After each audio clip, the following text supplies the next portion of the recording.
Welcome to India next. గత కొద్ది రోజులుగా ఎంతో మంది అనుభవజ్ఞులైన సీనియర్ జర్నలిస్టులు, లాయర్లతో మనం జరుపుకుంటున్న ఈ డిబేట్ ఈ రోజు ఒక ముఖ్యమైన అంశం మీద జరుగుతోంది. ఈ రోజు ముఖ్యంగా మనం పోలవరం ప్రాజెక్ట్ గురించి మాట్లాడుకుంటున్నాం. ఈ కార్యక్రమాన్ని మొదలు పెట్టవలసిందిగా మా ఇండియా నెక్స్ట్ సిఇఓ గారు సూర్యప్రకాష్ గారిని ఆహ్వానిస్తున్నాను. నమస్తే సార్. నమస్కారం అండి.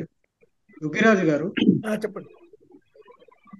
కేంద్ర ప్రభుత్వం యాక్చువల్గా ఈ ప్రాజెక్టు వ్యయం 55,000 కోట్లు ఎంతో నిర్ణయించారు. తర్వాత కేంద్రం చెప్పింది మేము 47,000 కోట్లకు మించి ఇవ్వము, మిగతాది మీరే పెట్టుకుని చేయండి అని అన్నారు. తర్వాత దాన్ని 33,000 క్రోర్స్ కూడా తగ్గించినట్టుగా వార్తలు వచ్చాయి.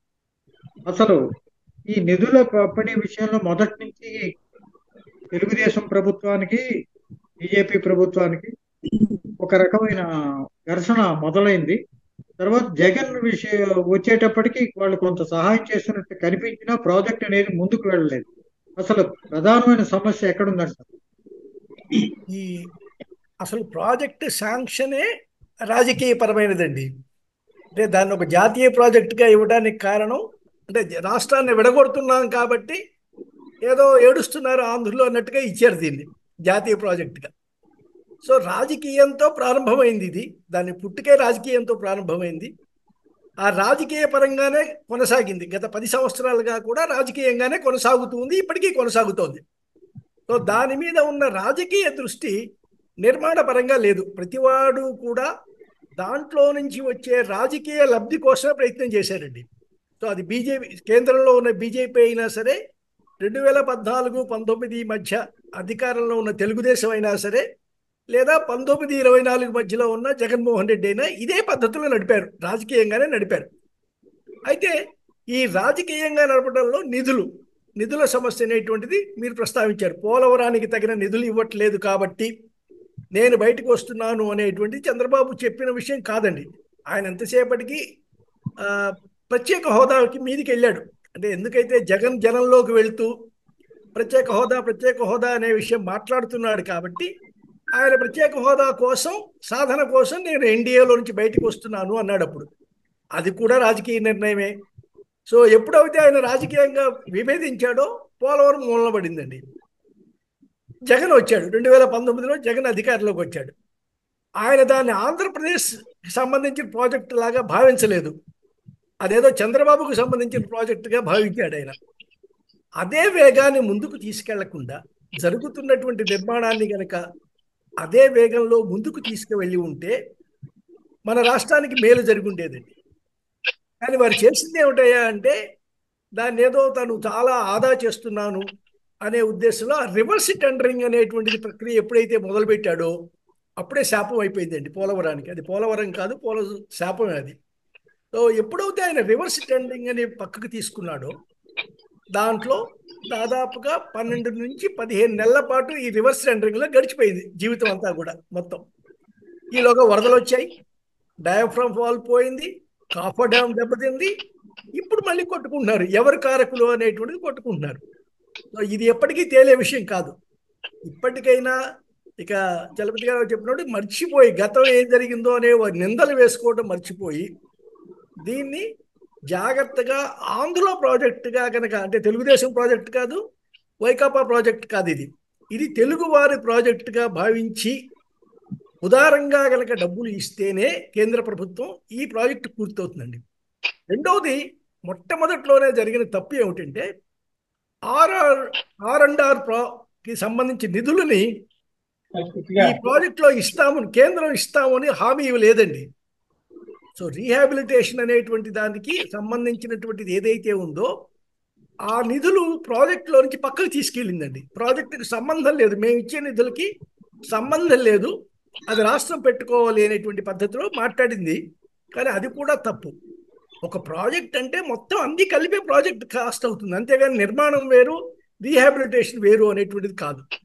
సో దీనివల్ల మొత్తం మీద రాజకీయ మెలికలు పడిపోయి ఒకరిని ఒకరు దెబ్బ తీసుకోవడంలో ప్రయత్నాల్లో చేసుకొని అంతిమంగా ఆంధ్రులను దెబ్బతీశారండి. ఆంధ్ర జిల్లాలు దెబ్బతిన్నాయి. నిజానికి ఈ ప్రాజెక్టు కనుక 2014కో 15కో పూర్తి అయి ఉంటే ఇరువైపులా కాలువలు కూడా రైట్ లెఫ్ట్ కెనాల్స్ వచ్చి ఉంటే 7 లక్షల ఎకరాలకు నీరు అందించేటువంటి ప్రాజెక్ట్ కదా ఇది.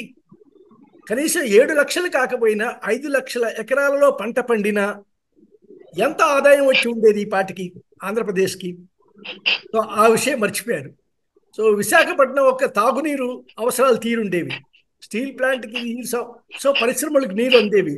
ఈ మధ్యలో ఉన్న గ్రామాలలో అంటే కాలువల వెంట ఉన్న గ్రామాలలో ఉన్నటువంటి వాటి నీటి కొరత కూడా తీరి ఉండేది, తాగునీటి కొరత కూడా తీరి ఉండేది.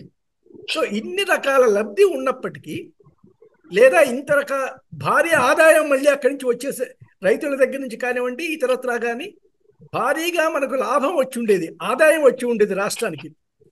ఇన్ని వదులుకోవడానికి సిద్ధపడినటువంటి ఈ జగన్మోహన్ రెడ్డి వల్లనే ఇది జరిగిందండి. సో జగన్మోహన్ రెడ్డి హయాంలో మొత్తం 3%, 4% దాటి వాళ్లే మాట్లాడలే ఇంతకన్నా చేసామని. చంద్రబాబు ఏదో కాకి లెక్కలు వేసి 75% దాకా తెచ్చాడు. 75 ప్లస్ వీళ్ళు చెప్పే 3-4% కలిపితే దాదాపుగా 75 నుంచి 80% పూర్తయింది అనుకుంటే ఇక మిగిలిన ప్రాజెక్టుకి గొడవ పడాల్సిన అవసరం లేదండి. ఆ రాజకీయ గొడవ తగ్గించి తొందరగా కేంద్రం నుంచి రావాల్సిన నిధులు కేంద్రం ఉదారంగా ఆదుకోవాల్సిన విషయాన్ని నచ్చజెప్పి, ఇప్పుడు రాజకీయంగా కేంద్రం ఈయన మద్దతుతో నడుస్తోంది కాబట్టి ఆ నిధులు తెచ్చుకునేటువంటి పద్ధతిని చంద్రబాబు కనుక జాగ్రత్తగా నడిపితే, తన రాజకీయ చతురత చూపితే బహుశా పోలవరం నిజంగా ఒక వరంలాగా ఆంధ్ర ప్రజలు అనుభవించగలుగుతారండి. ఆ రాజకీయ విజ్ఞత, ఆ చతురత రెండు ఆయన ప్రదర్శించాలి. పెద్ద ఓనర్స్ చేసుకొని నిధులు అందించేటువంటి ఇది నరేంద్ర మోడీలో కూడా రావాలని కోరుకుందామండి. సార్ ఒక్క నిమిషం, దుగ్గరాజు గారు చాలా చక్కగా చెప్పారు. సార్ ఒక్క నిమిషం, సార్ ఒక్క నిమిషం. దుగ్గరాజు గారు పోలవరం అంటే వాస్తవానికి అందరికన్నా వైఎస్ రాజశేఖర రెడ్డి గారిని గుర్తుంచుకోవాల్సిన విషయం. ఎందుకంటే ఆయన్ని హలో సార్ ఒక్క నిమిషం సార్ చెప్పండి సార్ ఒక్క నిమిషం. ఇందాక దుగ్గరాజు గారు చెప్పినట్టు మా మిత్రుడు పోలవరం అంటే వీళ్ళందరూ కాదు, చంద్రబాబు వీళ్ళ జగన్ వైఎస్ జగన్మోహన్ రాజశేఖర రెడ్డి గారిని చూసుకోవాలి. ఆయనే ఫస్ట్ అటు ఇటు కాలువలు అవుతుంటే నవ్వారు. అరే ప్రాజెక్ట్ లేదు, కాలువలు అవుతున్నారని ఆయన నవ్వారు. ఏదైనా ఆయన ముందు జాగ్రత్తగా చక్కగా కూడా ఎందుకైనా భూసేకరణ జరిపి ఇవాళ రాజమండ్రి దగ్గర పోలవరం మూపు ప్రాంతంలో భూసేకరణ చాలా సమస్య, 39 గ్రామాలు. అలాంటిది ఆయన రాజశేఖర రెడ్డి గారు అటు ఇటు భూసేకరణ జరిపి కాలువలు జరిపి ఇవాళ ఆయన పోలవరం అంటే ముందు గుర్తుకొచ్చేది రాజశేఖర రెడ్డి గారిని గుర్తుపెట్టుకోవాలనే విషయం నెంబర్ 1. తర్వాత దుగ్గరాజు గారు చెప్పినట్టుగా ఏదైనప్పుడు కూడా ప్రాజెక్టు మన ఆంధ్ర వాడికి నాడి, దాన్ని అందరూ కూడా గతాన్ని మర్చి వాళ్ళ వల్ల లబ్ధి పొందారా, వీళ్ళ వల్ల లబ్ధి పొందారా, ఎవరి వల్ల లోపం జరిగిందా అని కాకుండా ఇవాళ ఎన్డీఏ ప్రభుత్వం ఉంది కాబట్టి ఇవాళ దగ్గుబాటి రాజమండ్రి ఎంపీ కానీ వీళ్ళు కానీ ఎన్డీఏ వాళ్ళు ఉన్నారు కాబట్టి ఏదైనా కూడా మీరు ఇవాళ మనం పెట్టిన కార్యక్రమం పోలవరం ప్రాజెక్టుకి అందరూ కూడా గతాన్ని మర్చి ఏదైనప్పుడు కూడా త్వరితగతిన కూడా పూర్తి చేసే కార్యక్రమం చేస్తే అటు గోదావరి జిల్లాలో వైజాగ్ వరకు దుగ్గరాజు గారు చెప్పినట్టుగా వైజాగ్ స్టీల్ ప్లాంట్ నీళ్ళు వస్తుంది, గుంటూరు కృష్ణా జిల్లా ఆ నీళ్లు రాయలసీమకి కూడా పోలవరం ప్రాజెక్టు కోసం మనం అందరూ కూడా మీడియా కూడా దానికోసం మనం అందరూ కూడా సమిష్టిగా కృషి చేయాల్సిన అవసరం. పోలవరం ప్రాజెక్టు 2014 ముందున చంద్రబాబు నాయుడు ప్రభుత్వం రాష్ట్ర విభజనకి ముందున దానికి అంకురార్పణ జరిగినప్పటికీ జాతీయ హోదా అనేది దానికి కల్పించి దాన్ని కట్టే బాధ్యతని చంద్రబాబు నాయుడు గారు తన నెత్తి మీద వేసుకున్నారు, తన భుజస్కంధాల మీద వేసుకున్నారు. అయితే అది వాళ్ళిద్దరి మధ్య బీజేపీ అండ్ తెలుగుదేశం మధ్య సఖ్యత ఉన్నంత వరకు నిధులు బాగా వెళ్ళాయి, పనులు కూడా బాగా జరిగాయి. వాళ్ళు చెప్పుకున్న ప్రకారం ఏంటంటే 75% పూర్తి అయిందని అప్పుడే చెప్పుకున్నారు. ఇటీవల చంద్రబాబు నాయుడు గారు కూడా 75% మా హయాంలోనే పూర్తి చేశామని చెప్పారు.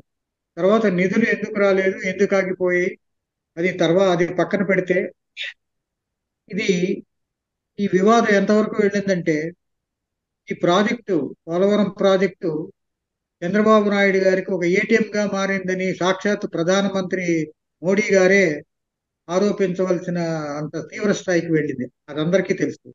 అలాగే పోలవరం నా విషయంలో జరిగిన అవినీతి గురించి, తర్వాత తదనంతర పరిణామాల గురించి సాక్షాత్తు బీజేపీ జనసేన నాయకులు కూడా అప్పుడు విమర్శలు గుప్పించిన సందర్భాలు కూడా మనకి ఉన్నాయి.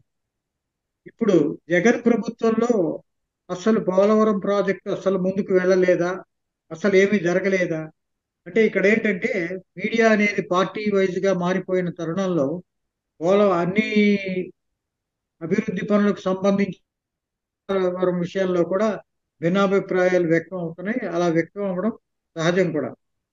అయితే పోలవరం విషయంలో జరిగిన అవినీతి గురించి జగన్ ప్రభుత్వం ఎత్తి చూపితే అసలు జగన్ ప్రభుత్వం పోలవరం చేసిందేమీ లేదు. సంక్షేమ పథకాలకే ఎక్కువ దృష్టి పెట్టి దీన్ని వెనక నెట్టారు. 20 వరదల్లోని డయాఫ్రమ్ వాల్ కూలిపోతే దాన్ని పట్టించుకునే నాదుడు లేడు. దానివల్ల ఇప్పుడు దీని కాస్ట్ చాలా పెరిగిపోయి ఇది 5 ఏళ్ల లోపు పూర్తయ్యే అవకాశాలు కనిపించడం లేదని సాక్షాత్తు ప్రభుత్వమే, తెలుగుదేశం ప్రభుత్వమే మొన్న ప్రకటించిన పరిస్థితి. ఈ సందర్భంలో అసలు వాస్తవాలు ఏమిటి?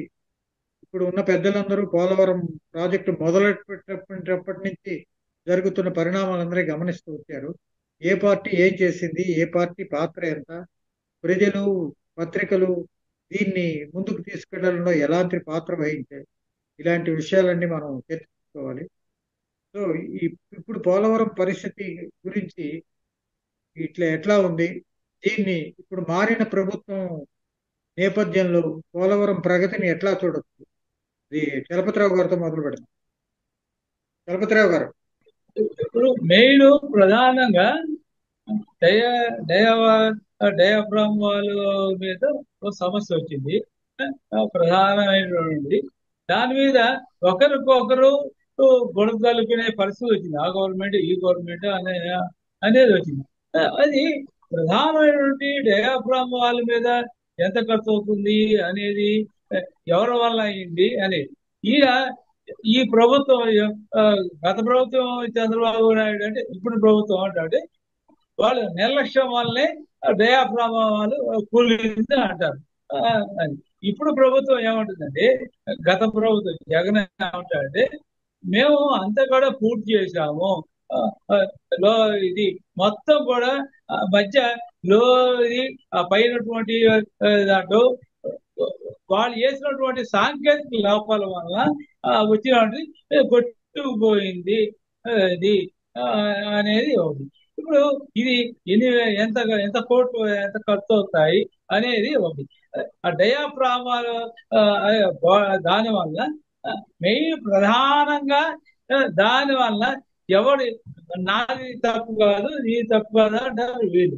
వాళ్ళు ఏమంటారు, ఇప్పుడు గతంలో అవి అది పెట్టారు, మధ్యలో గ్యాప్ అవడం వల్ల వరదలు వచ్చిన వల్ల కొట్టుకుపోయిందని ఈ ప్రభుత్వం. ఏదైనటువంటి కూడా ఎవరు ఒకరి మీద వరదలు పోకుండా కేంద్ర ప్రభుత్వం, ఎన్డీఏ ప్రభుత్వం ఇది కాబట్టి గతాన్ని మర్చిపోయి అది ప్రధానమైనటువంటి దాన్ని ఎంత ఖర్చు అయినా సరే కేంద్ర ప్రభుత్వం బాధ్యత తీసుకుంటే కొంతవరకు త్వరితగతిన. కృష్ణకుమార్ గారు, రాజమండ్రి నుంచి మీరు పోలవరం పరిణామాలను మీరు పరిశీలిస్తున్నారు. ఇప్పుడు వచ్చిన కొత్త ప్రభుత్వం అధికారాన్ని చేపట్టిన నేపథ్యంలో పోలవరం భవితవ్యం ఎలా ఉండబోతుంది? ఇంతకు ముందు జగన్ హయాంలో జరిగిన పరిణామాలను మీరు ఎలా విశ్లేషిస్తారు? ఈ ప్రాజెక్టు విషయంలో చెప్పేవన్నీ అబద్ధాలు. జగన్ చెప్పిన అబద్ధమే, చంద్రబాబు నాయుడు ప్రభుత్వం చెప్పిన అబద్ధమే చెప్తున్నారు. ఇప్పుడు వాస్తవానికి ఇది ప్రభుత్వం జూన్ 2024 నాటికి ఉన్న స్టేటస్ మీకు చెప్తున్నాను చూడండి ఒకసారి. బ్యాలెన్స్ వర్క్స్ 65.5% ఉన్నాయి. 72% నేను పూర్తి చేసేసానని నేను చెప్తున్నాడు. ఇప్పుడు balance work government of India ప్రకటించిన, సెంట్రల్ వాటర్ కమిషన్ ప్రకటించింది ఏంటంటే బ్యాలెన్స్ వర్క్ 65.5. ఇది కూడా ఇది ఎక్స్క్లూడింగ్ పవర్ హౌస్. ఇవన్నీ వాస్తవాలు వదిలేసి ఒక రకంగా చెప్పాలంటే మీడియా కూడా తప్పుడు అంకెలు తప్పుడు సమాచారాలు ఇస్తుంటే అదే కరెక్ట్ అనుకుని మీడియా కూడా ప్రచారం చేస్తోంది. ఇందులో జరుగుతున్న వాస్తవాలు ఏంటంటే యాక్చువల్ గా ఇవాళ అడ్వర్క్స్ గా ఇంక్లూడింగ్ అడ్వర్క్స్ ల్యాండ్ ఎక్వేషన్ R&R కలిపితే 34.5% మాత్రమే జరిగింది. ఇది ఎందుకు ఇలా జరిగింది అని అడిగితే యాక్చువల్ గా చెప్పాలి అంటే ఇది వాస్తవం. వెనక్కి వెళ్దాం మనం ఒకసారి. ఇది రాష్ట్ర విభజన జరిగినప్పుడు 2/6/2014 అంటే 2 జూన్ 2014 నుంచి ఈ ప్రాజెక్ట్ ని యూనియన్ గవర్నమెంట్ టేకప్ చేయాలని ఆ యాక్ట్ లో చట్టంలో స్పష్టంగా చెప్పారు. పార్లమెంట్ ఎనాక్ట్ చేసిన విషయంలో దాన్ని పక్కన పెట్టారు. దానికి ఆ యాక్ట్ ని విరుద్ధంగా ఒక కాగితం కలం లేకుండా ఏమీ లేకుండా నువ్వు చేసుకో అని ఈయన అడిగాడు అన్నాడు. ఆయన చేసుకోన్నారన్నారు ఏంటో తెలియదు. ఇదంతా పరమ బూతు. మొదటి నుంచి ఇవాళ వరకు పోలవరం ప్రాజెక్ట్ వరకు 2/6/14 నుంచి ఇవాళ వరకు జరిగేదంతా కూడా బూతు. దేనికి చట్టబద్ధత లేదు. ఇది చట్ట వ్యతిరేకంగా జరుగుతోంది. ఇది ఎలా జరుగుతోంది అంటే రాజకీయంగానే వాళ్ళు ఎవరో ఆయన అడిగాడు ఈయన ఇచ్చాడు అంటున్నారు. అడిగింది పోయిన తర్వాత జగన్ వచ్చాక నాది సంబంధం లేదు చట్ట ప్రకారం మీరే చేయండి అని అన్నాడు అంటే ఈయన అనలేదు. ఇదంతా కూడా కమిషన్ వ్యవహారం కింద ఒకటి. ఇందులో నిజం వల్ల ఏంటంటే మొత్తం నిజం వల్ల 2019 ఎన్నికల ముందు మోడీ గారు చెప్పింది మాత్రం నిజం. ఇది కమిషన్ల కోసం ఏర్పడిన ప్రాజెక్ట్ కింద తయారు చేశారు. ఇది జాతీయ ప్రాజెక్టు. ఇది యూనియన్ గవర్నమెంట్ టేకప్ చేయాల్సిన ప్రాజెక్టు. ఈ గవర్నమెంట్ కి ఏ ప్రభుత్వానికైనా సరే బాధ్యత ఉంది. ఇవన్నీ వదిలేశారు. ఇది కేవలం ఒక ఆయన అన్నట్టుగా ఏటీఎం అని వాడాడు. నేను ఏటీఎం అంటలేదు కానీ కమిషన్స్ కింద లేకపోతే వాళ్ళకి కావాల్సిన వాళ్ళందరికీ వర్క్స్ ఇచ్చుకోవడానికి ఇలాంటి వాటి గురించి ఏజెన్సీలు మార్చడం ఇవన్నీ జగన్ చేసిన అలాగే చేశాడు. చంద్రబాబు నాయుడు చేసిన అలాగే చేశాడు. వాస్తవాలు తెలియకుండా జర్నలిస్టులు కూడా ఏంటంటే ఆయన ఏదో చేసేసాడు ఈయన ఏదో చేసాడు. ఎందుకు ఇలా జరిగింది దాంట్లోకి పెడదాం. పోనీ కట్టారు, కాగితం పత్రం లేదు, పార్లమెంట్ ఎనాక్ట్ చేసింది, ఆ ఎనాక్టింగ్ చేసిన దాన్ని అమలు చేశారా లేదు. నీతి ఆయోగ్ పార్లమెంట్ కంటే ఎక్కువ అండి. నీతి ఆయోగ్ వాళ్ళు చెప్పారు, వాళ్ళు చేసుకుంటా ఉన్నారు, వీళ్ళు ఇచ్చారు ఏంటి వాడు చేసుకుంటాను అన్నం ఏంటి, వీడు ఇవ్వడం ఏంటి అనుకుంటున్నారు. ఇది ఒక చిన్న ₹1000 అప్పిస్తేనే ప్రామిసరీ నోట్ రాసుకుంటాడు కదా పల్లెటూళ్ళలో కానీ ఎక్కడైనా కానీ ₹1,00,000 అప్పిస్తే ఏమీ లేకుండా ఎవడైనా ఇస్తారు చేబదుల కింద. అటువంటిది ఒక పెద్ద ప్రాజెక్టు, యూనియన్ గవర్నమెంట్ టేకప్ చేయాల్సిన ప్రాజెక్టు, చట్టంలో స్పష్టంగా చెప్పిన ప్రాజెక్టు. R&R అప్రాపరియేట్ గవర్నమెంట్ చేయాలి అని కూడా అందులో R&R గురించి కూడా ప్రస్తావిస్తే కేంద్రానికి సంబంధం లేదు రాష్ట్రమే చేసుకోవాలని ఎలా అంటారండి. R&R అనేది యూనియన్ గవర్నమెంట్ ప్రాజెక్ట్. ఇది నేషనల్ ప్రాజెక్ట్ అంటే కూడా కొన్ని రాష్ట్రాలకు సంబంధించిన ప్రాజెక్ట్. దీన్ని అలా కూడా చెప్పలేదు, యూనియన్ ప్రాజెక్ట్ అని చెప్పారు. యూనియన్ ప్రాజెక్ట్ అంటే ఈ దేశం మొత్తానికి సంబంధించిన ప్రాజెక్ట్ కింద ఏ రాష్ట్రానికి అంటే ఒకళ్ళు మళ్ళీ కన్సల్ట్ ఇవ్వాల్సిన పని లేదు. తెలంగాణ ఇంకొకళ్ళు కన్సల్ట్ ఇవ్వాల్సిన పని లేకుండా పెట్టారు యాక్ట్లను. అంటే ఆ ప్రాజెక్ట్ నిర్మాణానికి అయ్యే ఖర్చు అంతా కూడా కేంద్రం భరిస్తుంది. కేంద్రం అంటే ఎవరండి? మన దేశానికి సంబంధించిన ప్రభుత్వం, భారత ప్రభుత్వం భరించాలి. అదేం లేకుండా ఆయన అడిగాడు ఈయన ఇచ్చాడు, ఈయన విధిస్తున్నారు ఎంత అడిగారు, లేకపోతే మేము 14తో ఖాయం చేస్తాం 15తో ఖాయం చేస్తాం, ఇవన్నీ తప్పుడు మాటలు చెప్తున్నారు. ఈ తప్పుడు మాటలు ఇవన్నీ కట్టా కూడా యాక్చువల్ గా 43,900 చిల్లర కోట్లు అవసరమైన అయి ఉంటే ఇవాళ 17-18 లెక్క ప్రకారం నిన్నటి వరకు ఇచ్చింది జూన్ నెలాఖరు మన జూన్ 1 వరకు ఇచ్చింది 14,490 కోట్లు ఇచ్చారు. అంటే ఏమి ఇచ్చారు, ఏం చేశారు? ప్రాజెక్టులు చేశారు. ల్యాండ్ ఎక్విజిషన్ కూడా ఈయన అయిపోయింది అన్నది 72% అయింది అన్నది కూడా అబద్ధం అన్నదాన్ని ఇంకో ఎగ్జాంపుల్ చెప్తాను. జగన్ ప్రభుత్వం వచ్చే నాటికి వీళ్ళు ఏం చెప్పారంటే ల్యాండ్ ఎక్విజిషన్ పార్ట్ మొత్తం పూర్తి చేసామన్నారు. అది కూడా అబద్ధమే. ల్యాండ్ ఎక్విజిషన్ కూడా గవర్నమెంట్ ఆఫ్ ఇండియా యాక్ట్ ప్రకారం జరగాలి, అలా జరగలేదు. స్టేట్ గవర్నమెంట్ యాక్ట్ ప్రకారం ఓన్లీ ల్యాండ్ ఎక్విజిషన్ మాత్రమే చేశారు. అది కూడా గవర్నమెంట్ ఆఫ్ ఇండియా పెట్టిన నిబంధనల ప్రకారం జరగలేదు. ల్యాండ్ ఎక్విజిషన్ ఒకటైనా R&R అంటే కాదు కదా. R&R అంటే రీహాబిలిటేషన్, హౌసింగ్ నిర్మాణాలు జరగాలి. అక్కడ వాళ్ళందరినీ హౌసింగ్ అక్కడ తరలించాలి. ఇవేమీ జరగలేదు, ఇనిషియేషన్ జరగలేదు. అసలు దానికి డబ్బులు ఎవడిస్తాడో తెలియదు ఇవాళ వరకు. వీళ్ళు అడగరు, వీళ్ళ మొహమాటాలు ఏంటి ఎవరికి తెలియదు. పైకో మాట చెప్తారు, అసలు విషయం ఏంటో వాళ్ళకి తెలియక కాదు, జగన్కి తెలియక కాదు, చంద్రబాబు నాయుడికి తెలియక కాదు, అందరికీ తెలుసు. ఇది మనందరినీ మోసం, ఒక రకమైన పచ్చి మోసం, దగా. నా దృష్టిలో ఇదంతా ఈ పోలవరం ప్రాజెక్ట్ ని ఇదే దగాతో నడిస్తే ఎప్పటికే పూర్తవుతుంది. మీరు ఎన్ని చెప్పండి, 4 సీజన్లు అంటారా, 5 సీజన్లు అంటారా? నేను వచ్చే సీజన్ లో ఎలక్షన్ వచ్చేసింది, ఈ ఎలక్షన్ వచ్చే సీజన్ నాటికి ఎలక్షన్ అయినా అవగానే నేను మళ్ళీ నీళ్ళు ఇచ్చేస్తానని చెప్పాడు. ఎలా చెప్పేశాడు? ఇంకా 4 సీజన్లు కానీ అవ్వడానికి వచ్చే సీజన్ నుంచి నీళ్ళు ఎలా ఇచ్చేస్తానని చెప్పాడు. ఇవన్నీ ఏంట్రా అంటే నేను ముందే చెప్పినట్టుగా వీళ్ళు ఎవరికి కూడా చిత్తశుద్ధి లేదు. ఈ ప్రాజెక్ట్ మీద చిత్తశుద్ధి ఉన్నవాడు ఏకైక నాయకుడు ఒక్కడే కనబడుతున్నాడు, ఆయన రాజశేఖర రెడ్డి. ఆ రాజశేఖర రెడ్డి కూడా కాలువలు కడుతుంటే కాలువలు ఎందుకు అన్నారు. నాగార్జున సాగర్ ప్రాజెక్ట్ వచ్చిన తర్వాత 20 ఏళ్ల వరకు కాలువలు లేక అవస్థలు పడ్డారు. దాన్ని దృష్టిలో పెట్టుకుని కాలువలు తవ్వారు. కాలువలకి ఇంకోటి కూడా ఏంటంటే దారి పొడవునా 1000 కిలోమీటర్ల కొద్దీ ల్యాండ్ ఎక్విజిషన్ జరగాలి. ల్యాండ్ ఎక్విజిషన్ అన్నదే లేబోరియస్ ప్రాసెస్. దాన్ని చేయడం కోసం ముందు ఇవన్నీ వచ్చే లోపల అడ్వాన్స్ మొదలయ్యే లోపల చేద్దామని ఏదో ప్రయత్నం జరిగింది. దాన్ని తప్పుపట్టారు, అది వదిలేయండి. ఆ తర్వాత వచ్చిన నాయకులు ఎవరికి కూడా చిత్తశుద్ధి లేదు, దాని మీద కాన్సన్ట్రేషన్ లేదు. ఎవరైనా సరే, అది కాంగ్రెస్ అవనండి, తర్వాత తెలుగుదేశం అవనండి, జగన్ అవనండి, మళ్ళీ ఇప్పుడు వచ్చిన చంద్రబాబు నాయుడు గారు అవనండి, ఎన్డీఏ అవనండి, ఎవరికైనా వీళ్ళు చిత్తశుద్ధితో ప్లాన్ చేసుకుని అసలు డిజైన్స్ వీళ్ళు ఎవరండి వేయడానికి? లెక్క ప్రకారం చట్ట ప్రకారం డిజైన్స్ వీళ్ళకి వేయడానికి లేదు. సిడబ్ల్యూసి వాళ్ళు డిజైన్స్ వేయించాలి, హైట్ ఎంతో నిర్ధారించాలి. హైట్లు గడి హైట్ చెప్తున్నారు, వీళ్ళు పూర్తిగా వెళ్తారో వెళ్ళరో తెలియదు. పవర్ ప్రాజెక్ట్ వరకు పవర్ జనరేషన్ 900 మెగావాట్స్ పవర్ వచ్చి హైట్ పెడతారో లేదో తెలియదు. 41 అడుగులతో సరి చేస్తే హైట్ పెట్టగలిగిన పని లేదు. పక్కన పట్టిసీమ పంప్ హౌస్ ఎలాంటిదో ఇది అలాంటిది అవుతుంది తప్ప ఏంటి ఇందులో చిత్తశుద్ధి? వాస్తవాలు చెప్పమనండి. ఈ వాస్తవాలు లేకుండా ఇవి డిస్కస్ చేయడం, తప్పులతోటి తడకలతోటి ఆయన వచ్చాడు కాబట్టి ఇది జరగలేదు, ఈయన వచ్చాడు కాబట్టి జరిగిపోతుంది, ఇది కరెక్ట్ కాదు. ఇది నిజంగా చిత్తశుద్ధి ఉంటే, మళ్ళీ ఇంకో విషయం కూడా చెప్తున్నా, 7 లక్షల ఎకరాలకి ఆయకట్టుకి సాగునీరు అందిస్తుంది కొత్తగా అంటున్నారు. తప్పు. ప్రాజెక్ట్ నుంచి ఏంటంటే 7 లక్షల ఎకరాలకి పూర్తిగా ఆలోచన వింటే చూడండి తేడా. 7 లక్షల ఎకరాలకి అదనపు ఆయకట్టు ఇవ్వడం వేరును, ఉన్న ఆయకట్టుని స్థిరీకరించడం వేరు. రెగ్యులైజేషన్ ఆఫ్ ది ఆయకట్టు అంటే ఆల్రెడీ ఉన్న ఆయకట్టుని స్థిరీకరించడం, ప్లస్ అదనంగా ఇప్పుడున్న ఆల్రెడీ ఇప్పుడు ఏలేరు ప్రాజెక్ట్ ఉంది, అయితే అక్కడ కొన్ని వైజాగ్ జిల్లాలో కొన్ని ప్రాజెక్టులు ఉన్నాయి, శ్రీకాకుళంలో కొన్ని ప్రాజెక్టులు ఉన్నాయి. వీటన్నింటికి రెగ్యులరైజేషన్ స్థిరీకరణ జరుగుతుంది. ఇప్పుడు ఏంటంటే ఆ గడ్డల నిండి, గడ్డ అంటారు ఆ ఏరియాలో, ఆ గడ్డల నిండి ఆ గడ్డల్లో నీళ్లు వస్తే రిజర్వాయర్ నుంచి పంప్ చేస్తుంటే వాటర్ వస్తుంటే అవి జరుగుతుంది. అలా కాకుండా పోలవరం వస్తే అది స్థిరీకరణ జరుగుతుంది. అది కాకుండా ఉత్తరాంధ్ర సజల స్రవంతి అని చెప్పి ఉత్తరాంధ్ర జిల్లాలు 3 జిల్లాల్లోనూ ఎక్కడెక్కడ ల్యాండ్ అవైలబిలిటీ ఉంటుందో అక్కడ పెద్ద పెద్ద రిజర్వాయర్స్ కట్టి ఫ్లడ్స్ టైంలో ఈ పోలవరం కెనాల్స్ ద్వారా స్టోరేజ్ చేయడం, వాటిని వినియోగించుకోవడం, అలాగే ఇండస్ట్రియల్ పర్పస్ కి వినియోగించడం, స్టీల్ ప్లాంట్ కి ఉపయోగించడం, మంచినీటి ఉపయోగించడం, ఇన్ని ప్రాజెక్టులు మల్టీ ప్రాజెక్ట్ అంటాం కదా, బహుళార్థ సాధక ప్రాజెక్ట్. ఈ మల్టీనేషనల్ ప్రాజెక్ట్ ని తీసుకొచ్చి ఆఖరికి ఎందుకు పనికిరాని చేపల చెరువుని తయారు చేశారు. అన్ని అబద్ధాలు, ఏది నిజం చెప్పరు. ఏ ప్రభుత్వం చెప్పదు, కేంద్ర ప్రభుత్వం చెప్పదు, రాష్ట్ర ప్రభుత్వం చెప్పదు, ఏ ప్రభుత్వం మారినా చెప్పరు. పైగా నీతి ఆయోగ్ అంటారు, మాట్లాడితే నీతి ఆయోగ్ ఏమైనా పార్లమెంట్ కంటే ఎక్కువ? నాకు అసలు అర్థం కాదు. ఏంటండి ఇవన్నీ అబద్ధాలని? ఇప్పటికైనా సరే చెప్పండి, వాస్తవాలు చెప్పండి. ఎంత పర్సెంటేజ్ పని అయింది, ఎంత పర్సెంటేజ్ పని అవుతుంది వీళ్ళ వల్ల అవుతుంది? అసలు మీకు ఏంటి పని? ప్రాజెక్ట్ ని యూనియన్ ప్రభుత్వం అని చెప్పి యూనియన్ గవర్నమెంట్ కట్టాల్సిన ప్రాజెక్ట్ ని చేతిలో తీసుకోవడం ఏంటి? వాడి మీద వీడి మీద బ్లేమ్ చేసుకోవడం ఏంటి? మీకు పని ఏంటి? మీకు అసలు ఇది ఒక జాతీయ ప్రాజెక్ట్ కంటే కూడా ఇదిగా పెట్టి అప్రాపరేట్ అథారిటీ అన్నారు. Appropriate authority union government. ఆ యూనియన్ గవర్నమెంటే ల్యాండ్ ఎక్విజిషన్ చేసినా, ల్యాండ్ R&R అమలు చేసినా, ఎవరు చేసినా చేయాలి.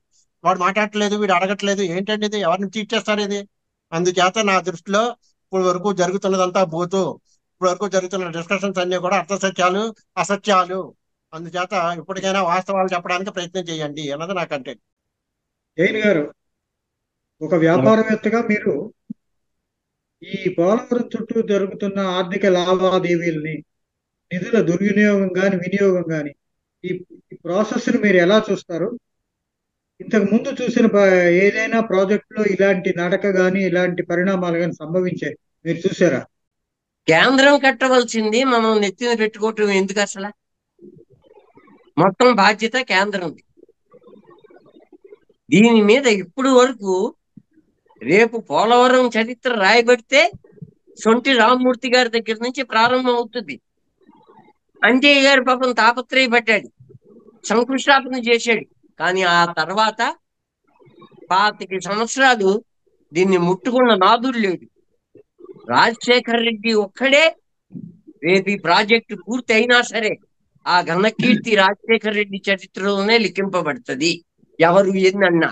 దీనికోసం తన హయాంలో ఆయన ఉండవల్లి అరుణ్ కుమార్ అనేటటువంటి పార్లమెంట్ మెంబర్ ని ప్రత్యేకంగా పోలవరం వ్యవహారాలు చూడమని అక్కడ ఢిల్లీలో నియమించారు. దీని మీద ఒక సమగ్రమైనటువంటి పుస్తకాన్ని కేవీపీ రామచంద్రరావు రాశారు. రాస్తే ఎన్ని దశలో ఎంత తాపత్రయపడ్డారు.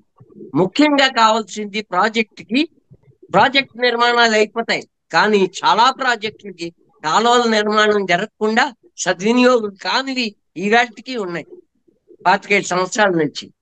దాన్ని దృష్టిలో పెట్టుకొని ముందు కాలువల నిర్మాణం జరిగింది. ఆ తర్వాత ప్రాజెక్ట్ ఇప్పుడు ఏ హైట్ కి అయితే ప్రాజెక్ట్ కట్టాలో ఆ హైట్ కి కట్టే ఉద్దేశం ప్రభుత్వానికి లేదు. కాబట్టి ముందే అక్కడ ఒక పంపింగ్ స్కీమ్ పెట్టేశారు. ఆఖరికి అది పంపింగ్ స్కీమ్ లెవెల్కి వచ్చింది. దీని కింద గోదావరి జిల్లాలో 7 లక్షల ఎకరాలు, కృష్ణా జిల్లాలో 23 లక్షల ఎకరాలు, ఉత్తరాంధ్రలో 8 లక్షల ఎకరాలు వరకు స్థిరీకరణ జరుగుతుంది. ఈ ప్రాజెక్ట్ ఆ లెవెల్కి పూర్తయితే. ముందు అనుకున్న లెవెల్కి అయితే 960 మెగావాట్ల విద్యుత్ లభిస్తుంది. ఎంత అంతా కాదు. అసలు మొట్టమొదట సిడబ్ల్యూసి డిజైన్ ని పక్కన పెట్టేసి ఈ డయాఫ్రామ్ వాల్ ఎగువ కాపర్ డామ్ పూర్తి అవ్వలేదు, దిగువ కాపర్ డామ్ పూర్తి అవ్వలేదు. బాదరాగా ఏదో ఏంటంటే పారిపోతుంది, సీజన్ వెళ్ళిపోతుంది, కమిషన్ ఏజెంట్ కాదు. కాపర్ డామ్లు పూర్తి చేయకుండా డయాఫ్రామ్ వాల్ నిర్మాణం జరపవలసిన పనే ఉంది. అయితే రెండోది, మన కట్టడాలు ఎంత నాణ్యమో ఒక వరదకే ఆ డయాఫ్రామ్ వాల్ కొట్టుకుపోయింది. రేపు ఎప్పుడైనా ప్రాజెక్టు పోతే మనం పూర్తి ఏ పనైనా చేస్తామంటే దాన్ని ఆ కాపర్ డామ్లు పూర్తి చేసి ఆ తర్వాత డయాఫ్రామ్ నెమ్మదిగా జరుగుతుంది. ఆ ప్రభుత్వమో ఈ ప్రభుత్వమో ప్రజాస్వామ్యంలో ఎవరో వాళ్ళు వస్తారు. ఈ రకంగా మొత్తం మీద పోలవరం అనేటటువంటి ఒక డెబ్బి ఎప్పుడు కావాలితే అప్పుడు ఎవరికి కావాలితే వాళ్ళు తీసుకోవటం. ఇది ఎప్పటికీ పూర్తి అవ్వదు. ఆ ఎత్తుకి వీళ్ళు కట్టే ఉద్దేశం వీళ్ళకి లేదు. అది ఒక ఆనకట్టగానే మిగిలిపోతుంది అనేటటువంటిది నిజం. డయాఫ్రామ్ వాళ్ళు కొట్టుకుపోతుందని చెప్పి అప్పుడు చూసి ఆయన చెప్పినట్టుగా అరుణ్ కుమార్ గారు ఇంకా ఇంజనీర్స్ బృందం అందరూ చూసి చెప్పిన తర్వాత కూడా పట్టించుకోలేదు. డయాఫ్రామ్ వాళ్ళు పోతుంది, జాగ్రత్తగా చూడండి అంటే కూడా. అసలు కాపర్ డ్యామ్ ఈ ప్రాజెక్ట్ తోటి వేళ కొడాలు సరదాలు గోటి బిళ్ళల ఆట ఆడుకుంటున్నారండి. అది ఒక ఎంత ప్రాజెక్ట్ అంటే అది కాపర్ డ్యాములు ఎగువ కాపర్ డ్యాము దిగువ కాపర్ డ్యాము పూర్తి కాకుండా పైగా కాపర్ డ్యామ్ అన్నదేం పెర్మనెంట్ కట్టడం కాదు, అది తాత్కాలిక కట్టడం. అవి కూడా కాలదోషాలు పట్టాయి. ఇన్నాళ్ళు ఉండవు అవి. మళ్ళీ ఇంకా 4 సీజన్లు పడుతుందన్నారు.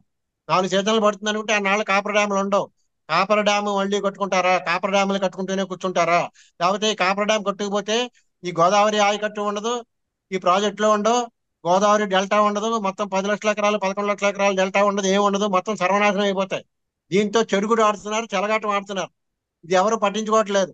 కేవలం ఇవి కూడా ఏంటంటే చర్చలు కూడా అర్ధసత్యాలు, ముందే చెప్పినట్టుగా అర్ధసత్యాలతో జరుగుతున్నాయి. వీటి మీద నిజమైన సత్యాలు చెప్పమానండి, ఎక్స్పర్ట్స్ ని మాట్లాడమానండి. దానికి టెక్నికల్ అడ్వైజరీ కమిటీ వేశారు, పోలవరం ప్రాజెక్ట్ అడ్వైజరీ కమిటీ వేశారు, సెంట్రల్ అడ్వైజరీ అథారిటీ ఉంది, ఈ పోలవరం ప్రాజెక్ట్ అథారిటీ ఉంది. ఇన్ని ఉన్నాయి. వీళ్ళు ఎవరు మాట్లాడకుండా ఏదో మీరు నేను మాట్లాడేసుకోవడం, ఏవో మాట్లాడేసుకోవడం, మీకు తెలిసిన అసత్యాలు మీరు చెప్పడం, నాకు తెలిసిన అసత్యాలు నేను చెప్పడం ఏంటిది? ఎందుకు వచ్చింది ఇది? వాస్తవాలు చెప్పమానండి. వాస్తవాలు లేకుండా ఇంత పర్సెంటేజ్ 72% నేనే కట్టేశానంటుంటే ఈవేళ జూన్ 1వ నాటికి వాళ్ళు చెప్పింది గవర్నమెంట్ ఆఫ్ ఇండియా ఇచ్చిన లెక్క ప్రకారం 34.5% అయ్యింది అని వాళ్ళు చెప్తుంటే 70% ఏది ఎక్స్క్లూడింగ్ పవర్ ప్రాజెక్ట్, మళ్ళీ పవర్ హౌస్ కాకుండా నేను చెప్తుంటే నేను 72% కట్టేశాను, వీళ్ళు ఏం చేయలేదు. ఎందుకు వచ్చిన అబద్ధాలు ఇవి? నువ్వే కదా ఇప్పుడు ఉండేది, నువ్వే పరిపాలించాల్సింది. నువ్వు 72% ఎక్కడి నుంచి పట్టుకొని చూపిస్తావు? ఎందుకు ఇది అంటే ఏంటి ఉపయోగం? ఇలాంటి మాటలు మాట్లాడకండి. చిత్తశుద్ధి ఉంటే చిత్తశుద్ధితో పనులు చేయండి, వాస్తవాలు చెప్పండి, చేయండి. ఈవేళ కాకపోతే ఇంకో సీజన్కో 3 సీజన్లకో 4 సీజన్లకు అవుతుంది, కానీ నిజాలు చెప్పండి. ఇలాంటి అసత్యాలు అంతా నేనే చేసేసాను, ఎవడో ఏం చేయట్లేదు. వాళ్ళు నేను ముందే చెప్పినట్టుగా ఈ 2 ప్రభుత్వాలు కానీ మధ్యలో రాజశేఖర రెడ్డి గారు పోయిన తర్వాత ఇచ్చిన 2 చీఫ్ మినిస్టర్లు కానీ దీని మీద శ్రద్ధ పెట్టలేదు, దృష్టి పెట్టలేదు అన్నది నిజం. ప్రభాకర్ నాయుడు గారు, వాస్తవాలని 2 ప్రభుత్వాలు కప్పిపుచ్చి ఈ ప్రజల ప్రాణాలతోటి, గోదావరి ప్రజల డెల్టా ప్రయోజనాలతోటి, భవిష్యత్తు చెలగాటం ఆడుతున్నాయని మన పెద్దలు చెప్తున్నారు. అసలు ప్రభుత్వాలు ఎందుకు పోలవరం విషయంలో ఇలాంటి దాగుడు మూతలు వైఖరిని అవలంబిస్తున్నాయి? ప్రాజెక్టు ఎప్పుడు పూర్తవుతుందో, ఒక 10 ఏళ్ళకి అవుతుందో, 20 ఏళ్ళకి అవుతుందో, 30 ఏళ్ళకి అవుతుందో తెలియని ప్రాజెక్టు కాలువలతో వరకు కరెక్ట్ ఎలా చెప్పగలము? మన వాళ్ళు కొంతమంది ఇప్పుడు సమర్థిస్తూ మాట్లాడారు. కాలువల నిర్వహణ ఉంటుందా? ఎంతకాలం ఉంటుంది? అవి కూలిపోతాయి. ఆల్రెడీ హెచ్ఎల్సీ కరాలు ఇట్లాంటి కాలువలు ఇప్పటికీ దానికి ఆధునీకరణ పేరుతో మళ్ళీ తవ్వకాలకు వస్తున్నారు. ఇట్లాంటి పరిస్థితుల్లో ఎప్పుడో ఆ ప్రాజెక్టు ఎంత ఏమవుతుందో, ఎప్పుడు పూర్తవుతుందో తెలియని ప్రాజెక్టుకు కాలువలు తవ్వడం అనేది కరెక్ట్ కాదు అనేది నా అభిప్రాయము ముందుగానే. రెండవది, ప్రాజెక్టులు చూపిస్తే ఏదో అయిపోతుంది అని అనుకోవడం అది ఒక భ్రమ. ప్రాజెక్టులు చూపించడం అనేది పారదర్శకత కిందికి వస్తుంది. దాన్ని తప్పు పెట్టడం రెండవ చూపించకుండా ఉండడం. జగన్ ప్యాలెస్ కట్టుకున్నాడు, ఇప్పుడు దాన్ని చూపించకుండా ఇప్పుడు మాత్రం బయటకు వచ్చి చూపిస్తున్నారు. అట్లాంటి రహస్యం పాటించడం తప్పు, కానీ చూపించడం కూడా తప్పు. భద్రత తిరిగి వస్తుంది, ఏదో వస్తుంది అని మనం కారణాలు చెప్పుకుంటూ పోతే అసలు ప్రాజెక్టు గురించి మనకు ఏమీ తెలియదు. కాబట్టి చూపించడంలో తప్పు లేదు అనేది నా అభిప్రాయం. ఇంకొకటి, ప్రాజెక్టు రివర్స్ పేరుతో పోవడం వల్ల అది సమయం వృధా కావడం అయితేనేమి, ఆ డబ్బు మిగలకపోవడం అయితేనేమి, ఇట్లాంటి అనేక అంశాల ద్వారా ప్రాజెక్టు విధ్వంసానికి సగం కారణం రివర్స్ టెండరింగే అనేది నా అభిప్రాయం. ఇదే చంద్రబాబు నాయుడు గతంలో ప్రతిసారి 30 సార్లు వెళ్ళాడు, మనం 31సారి వెళ్ళాడు. ప్రతిసారి కూడా జర్నలిస్టులు అందరూ తీసుకెళ్ళాడు. ఈ 5 ఏళ్ళు జగన్ ఆయన తిరిగినా ఏ జర్నలిస్టులు తీసుకెళ్లేదు. నేను చంద్రబాబు నాయుడు గారిని కోరేది ఏంటంటే, గత 5 ఏళ్ళు జరిగింది, ఈసారి ప్రతి వారం పోలవరం అన్నాడు కాబట్టి ప్రతి వారం ఒక్కో జిల్లా నుంచి జర్నలిస్టులు అందరినీ కూడా మీరు వెహికల్ ఏర్పాటు చేసి ప్రతి జిల్లా నుంచి పోలవరం చూపించాలని నేను కోరుతున్నా. పాత్రికేయులనే కాదు జనాన్ని కూడా తోలేరు, బ్రహ్మాండంగా తోలేరు. ఎక్స్కర్షన్లు, యాత్రలు, తీర్థయాత్రలు, ప్రాజెక్ట్ యాత్రలు, భోజనాలు పెట్టారు. 500 కోట్ల రూపాయలు ఖర్చు పెట్టారు యాత్రలు, తీర్థయాత్రలు. నిజానికి వాస్తవానికి విషయం ఏంటంటే, ఇలాంటి ప్రాజెక్టులు కట్టేటప్పుడు భద్రత విషయంలో చాలా జాగ్రత్తలు తీసుకుని ఎవరిని అలౌ చేయకూడదు ప్రాజెక్టులకి. ఏమండి, కానీ ఆ టెక్నోక్రాట్స్ ని మీరు అన్నట్టుగా ఏమైనా వాస్తవాలు చెప్పాలంటే జనాన్ని గంటా కూడా ఈ జర్నలిస్టులు ఎవరినో లాంటి తీసుకుని బృందాలను తీసుకెళ్ళినా తప్పులేదు. అసలు తర్వాత జగన్ గవర్నమెంట్ జర్నలిస్ట్ కాదు కదా, ఏకడు కూడా లోపలికి వెళ్ళలేదు. ఒక ఏక కూడా లోపలికి వెళ్ళకుండా జగన్ గారు కాపాడారు. ఎందుకు మరి అదేం రహస్యం మనకు తెలియదు. అన్ని ఇప్పుడు మీరు అదేవరో వైజాగ్ ప్రాజెక్ట్ బిల్డింగ్ అంటున్నారు, పోలవరం ప్రాజెక్టు కూడా ఒక ఏకను కూడా లోపలికి వెళ్ళకుండా అన్ని అడ్డాలు పెట్టారు. అది తప్పే, ఇది తప్పే నా దృష్టిలో. ఎక్స్కర్షన్ చూపించడము తప్పే, ఎవరిని అసలు వాస్తవాలు అక్కడ ఏం జరుగుతుందో చెప్పనీయకపోవడం తప్పే. ఈ 2 హత్యలు జరిగాయి. ఇక్కడ దురదృష్టం ఏంటంటే, ఒకటి ఒక ఎక్స్ట్రీమ్, రెండోది ఒక ఎక్స్ట్రీమ్ లోనే జరుగుతున్నాయి. మనకు కూడా ఇదేదో సరదాగా ఎక్స్కర్షన్ కింద తీసుకుంటున్నాం తప్ప ఇందులో సీరియస్నెస్ లేదు. అసలు జాతీయ భద్రత అన్నది ఏమైపోతుంది అన్నది కూడా ఎవరికి తెలియట్లేదు. ఈ దేశానికి సంబంధించిన భద్రతకు సంబంధించిన ప్రాజెక్టులు. దేశానికి భద్రత అంటే అనేక రకాలు, ఆహార భద్రత, తర్వాత రక్షణ. ఈ రక్షణ ఏ రక్షణ? ఇది ప్రొటెక్షన్, లివింగ్ సంబంధించిన ప్రొటెక్షన్ ఉందా లేదా? ప్రాజెక్ట్ ఒకేసారి కొట్టుకుపోతే నిర్మాణానికి రహస్యాలు ఉంటాయి. అదొకటి మర్చిపోయినా, నిర్మాణ రహస్యాలు ఉంటాయి. ఆ రహస్యాలు కూడా బయటకు. ఇప్పుడు ఇక్కడ మనకి రాజమండ్రిలో గోదావరి నది మీద రైల్వే బ్రిడ్జ్ ఒకటి కట్టారు కొత్తది, దాన్ని ఆర్చ్ బ్రిడ్జ్ అంటారు. అది 2 Switzerland technology, Swiss technology, German technology, 2 రకాల టెక్నాలజీలు. స్విచ్ టెక్నాలజీ వాడు ఏం చెప్తున్నాడు, జర్మన్ వాడికి తెలియదు, జర్మన్ వాడికి ఏం చెప్తున్నాడు, ఈ 2 టెక్నాలజీలు తీసుకుని మనం కట్టాం. అంతే, నిర్మాణంలో కూడా రహస్యాలు ఉంటాయి. అవన్నీ వెల్లడి చేయకూడదు. రేపు పొద్దున్న రహస్యాలు వెల్లడి చేస్తే దాన్ని ఎలా కోలుగొట్టాలో కూడా వాడికి తెలుస్తుంది.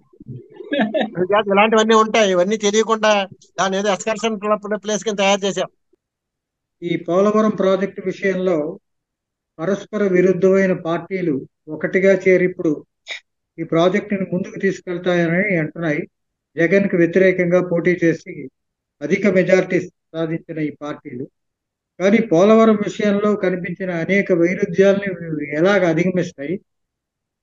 ఫర్ ఎగ్జాంపుల్, ఈ నిధుల విషయంలో ప్రాజెక్టు వ్యయాన్ని తగ్గించడం, ఇట్లాంటి విషయాల్ని ఈ 3 పార్టీలు కలిపి ఎలాగ అధిగమిస్తాయి? మోడీ గారు అన్నారు చంద్రబాబు గారికి ఇది ఏటీఎం అని. ఇప్పుడు ఆయన వైఖరిని మార్చుకుని తన మనుగడ కోసం పోలవరం ప్రాజెక్టుని ముందుకు తీసుకెళ్లే ప్రయత్నం ఆయన బీజేపీ చేస్తుందా? మీరు దీన్ని ఎలా చూస్తారు? నిజానికి ప్రాజెక్టు సాంకేతిక అంశాలు మనకు అంతగా ఇంజనీర్స్ చెప్పాల్సిందే, కానీ మనకు లేదు. కానీ వాస్తవాల్ని కప్పిపుచ్చారని చెప్తున్నారు కదా. అదే వాస్తవాల్ని ఇప్పుడు చంద్రబాబు చెప్పే 73% అనేటువంటి తప్పుడు లెక్క అనేటువంటిది కృష్ణకుమార్ గారు చెప్తున్నటువంటి విషయం. అది కనుక నిజమైతే కృష్ణకుమార్ గారు చెప్పేటువంటి విషయం అంటే కేంద్ర నివేదికల ప్రకారం కేవలం 34% మాత్రమే పూర్తయింది, అంతకు మించి అవలేదు అంటే నిజంగా చంద్రబాబు గారు ఆంధ్రజాతికి ద్రోహం చేస్తున్నట్టే లెక్కండి. సో ఇంత తప్పుడు అంటే సగ వర్క్ కూడా జరగకుండా నేను 70% సాధించగలిగాను అనేటువంటిది. ఎందుకంటే జగన్ దగ్గర ఎలాంటి క్లెయిము లేదు, నేను ఇంత చేశాను కానీ చెప్పుకోవటాలు లేవు కాబట్టి ఆయన పక్కన పెట్టేయచ్చు. సో రెండోది, ఈయన ఎందుకు తీసుకురావాలి? కృష్ణకుమార్ గారు చెప్పింది జాతీయ ప్రాజెక్టుని చంద్రబాబు ఎందుకు భుజాన వేసుకోవాలి అనేటువంటిది. అయితే చంద్రబాబు భుజాన వేసుకున్నంత మాత్రాన కేంద్రం నిధులు మాత్రం ఉదారంగా ఇవ్వలేదండి.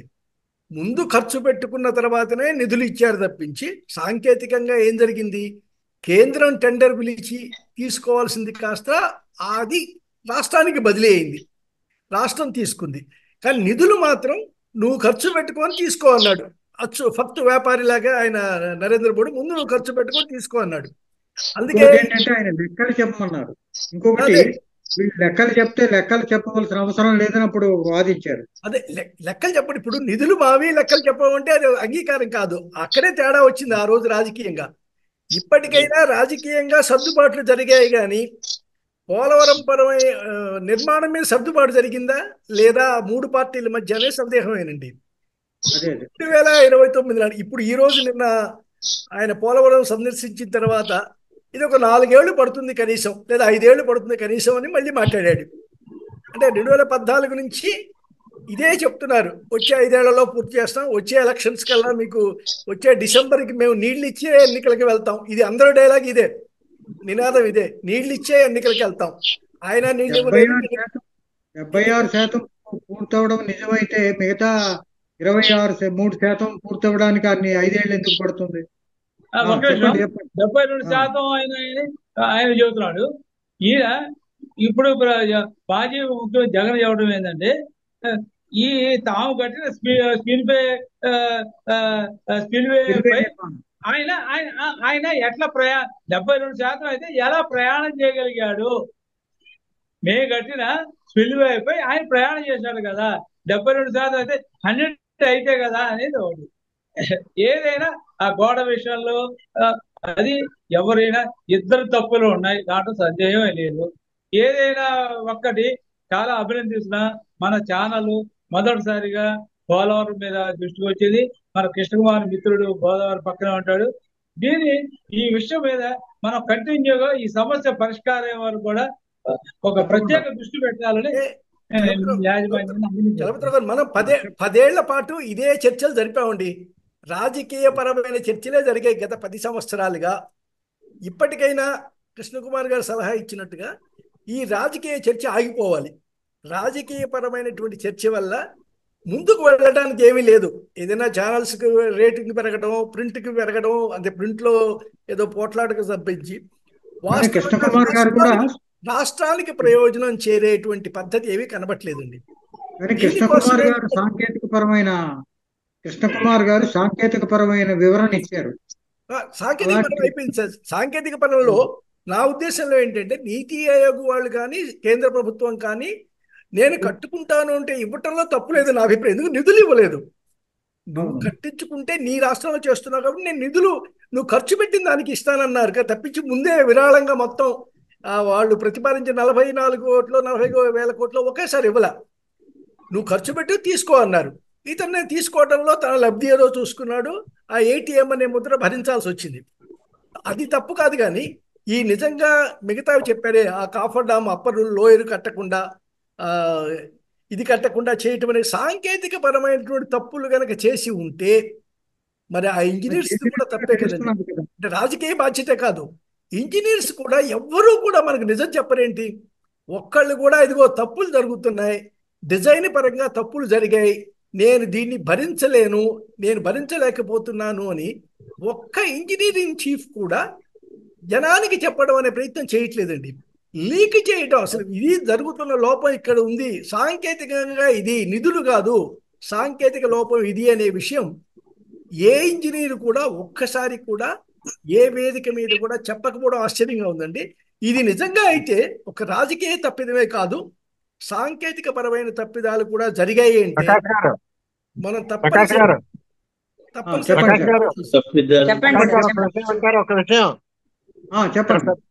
ఇప్పుడు ఇక్కడ చిన్న విషయం ఏంటంటే, సూక్ష్మమైన విషయం ఏంటంటే, బచావత్ ట్రిబ్యునల్ ప్రకారం ఇలాంటి ప్రాజెక్టుల డిజైన్స్ కేవలం CWC సెంట్రల్ వాటర్ కమిషన్ వాళ్ళు చెప్పిన డిజైన్స్ వాళ్ళు మాత్రమే వేయాలి, మన ఇష్టం వచ్చినట్టు మనం వేయకూడదు. పెద్ద లోపం ఏంటంటే డిజైన్లు వీళ్ళు ఇష్టం వచ్చినట్టు వీళ్ళు మార్చేయడం, వీళ్ళు వేసేయడం డిజైన్స్.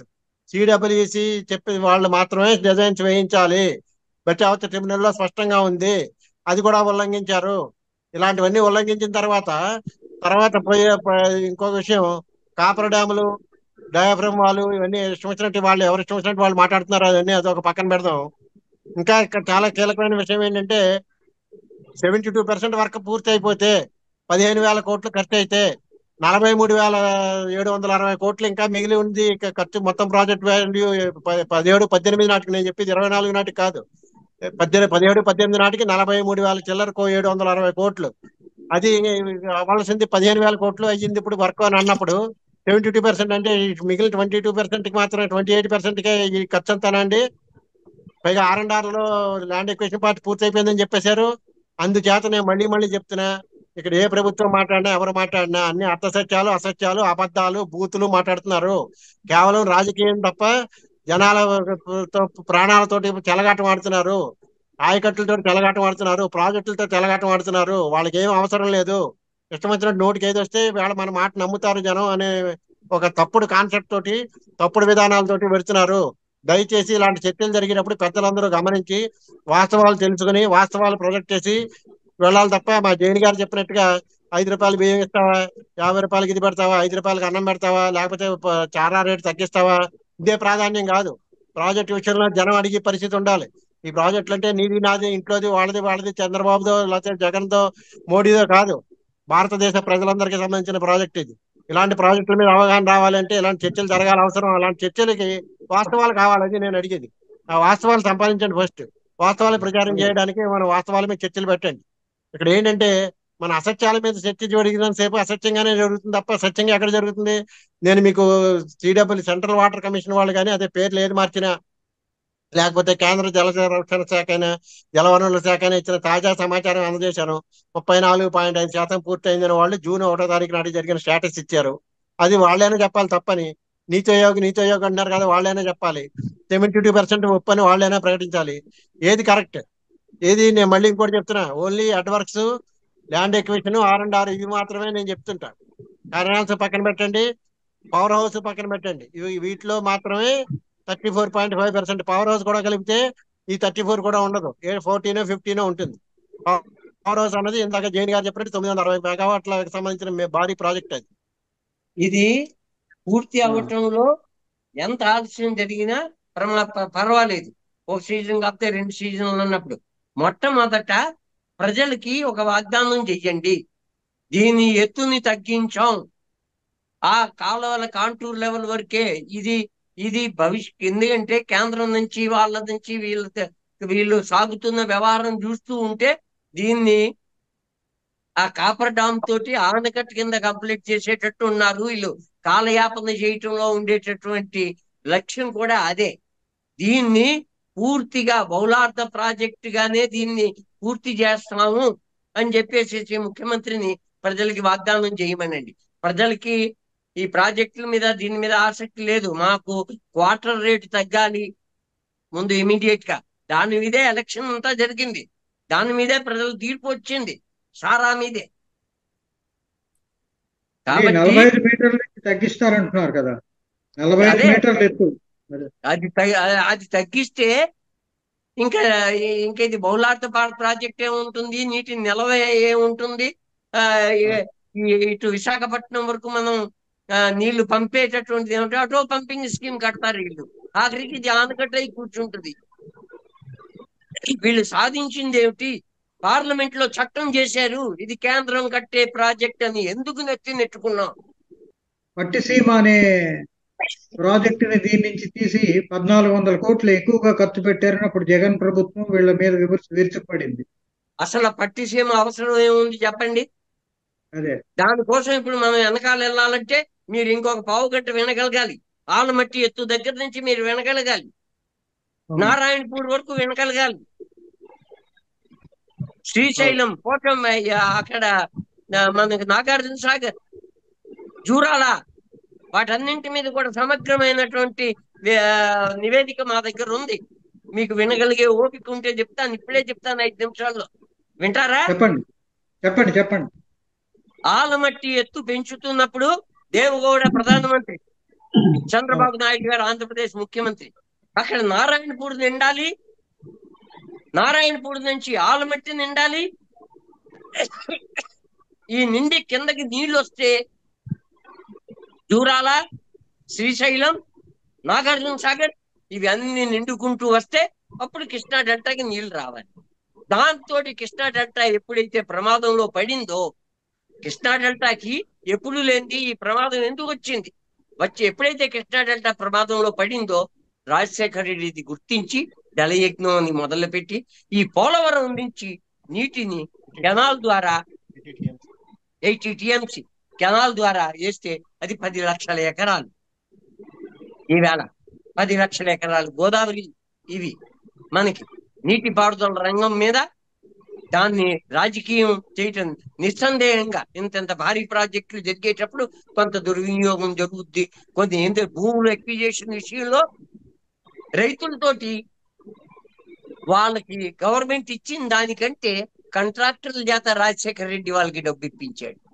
ఇది ఆఫ్ ది రికార్డు ఉంటుంది, రికార్డు ఉండదు. ఎందుకంటే లేకపోతే ఆ రైతు భూమి ఇవ్వడు, గవర్నమెంట్ ఇంతకంటే ఇవ్వటానికి లేదు అన్నప్పుడు అవి ఇచ్చినప్పుడు మీకు ఆ ప్రాజెక్ట్ లో బేడో బాబులో చూపిస్తాం రా బాబు అని చెప్పి ఎలా తయారవుతాయి. బాక్రా నంకల్ చరిత్రని మీరు తీయండి. పండిత్ జవహర్లాల్ నెహ్రూ కట్టినప్పుడు ఒక తమిళ అధికారి మీరు ఇలాగ ప్రతిదానికి ఆడిట్ అంటే నేను చేయలేనండి అన్నాడు.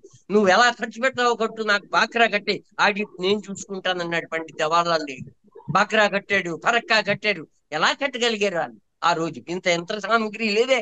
నాగార్జున సాగర్ కట్టాం, శ్రీశైలం కట్టాం, కృష్ణా బ్యారేజ్ కట్టాం, గోదావరి బ్యారేజ్ కట్టాం. ఎప్పుడు ఇంత ప్రచారం, ఇంత గొడవ ఇది లేదే.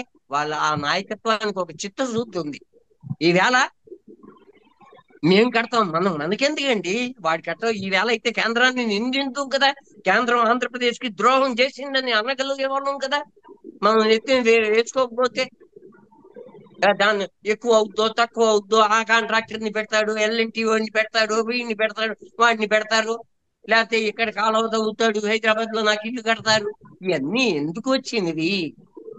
ఎవరు అయితే జనానికి ఏది అక్కర్లేదు. జనానికి ఈ వేళ బరి తెగించి రాజకీయ నాయకులు నేను అధికారంలోకి వస్తే క్వార్టర్ ఇంతకి ఇస్తాను అంటే జాతిని తాగుబోతుల కింద తయారు చేస్తాను అని అంటే ఓట్ల వర్షం కురుస్తుంది.